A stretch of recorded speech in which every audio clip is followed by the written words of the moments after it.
Here's one of the ways this coronavirus impacts on politics. Can you really envision every prominent Democrat in this country from all 50 states inside a hot arena 104 days from now? It's hard to envision that. Again, we should listen to the scientists. And, you know, one of the reasons why the Democratic convention was going to be held early was the Olympics were coming after the Republican convention. There is more time now. I think we're going to, again, we ought to be able to, we were able to, in the middle of the Civil War all the way through to World War II, have Democratic and Republican conventions and primaries and elections and still have public safety. And we're able to do both, but the fact is it may have to be different. There may be, my guess is there's going to be a great deal more absentee balloting. We used to call it, but paper ballots that have to be, that people will choose to use rather than show up and have social distancing. But who knows, by the time we get into July, September, July to begin with, but June, July, August, September, what it's going to look like. We'll have to listen to the scientists. But there's no rationale for eliminating or delaying the election. It may be virtual.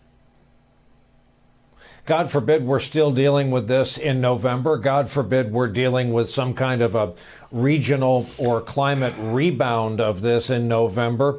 Do you think it's incumbent upon the secretaries of state in all 50 states to ensure this is the one election with secure remote voting possibility? Yes, I think they should be doing that now. I think they should be doing that now, planning on it. I notice, you know, the House talked about some of this, and the president said, well, if we did what the House wanted, we'd ensure no Republican ever get elected. That's ridiculous. Absolutely ridiculous.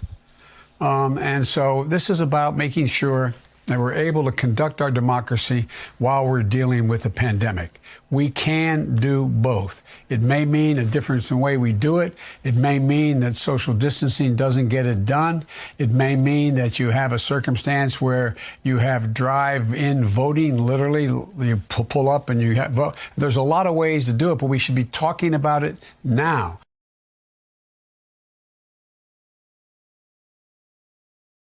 Hey there, I'm Chris Hayes from MSNBC. Thanks for watching MSNBC on YouTube. If you want to keep up to date with the videos we're putting out, you can click subscribe just below me or click over on this list to see lots of other great videos.